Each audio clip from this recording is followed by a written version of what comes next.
अस्सलामुअलैकुम वरहमतुल्लाहि वबरकातुह। वालेकुमुस्सलाम वरहमतुल्लाहि वबरकातुह।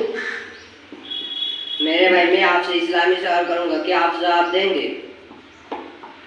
इंशाअल्लाह मैं जरूर जवाब दूंगा।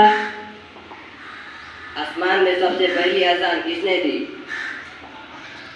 हज़रत जिब्रील अलैहिस्सलाम ने। कुरान मजीद में मौत का जिक्र कितनी बार आया है?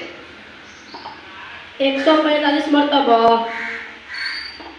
कुरान पाक का कुरान नाम किसने रखा? अल्लाह पाक ने।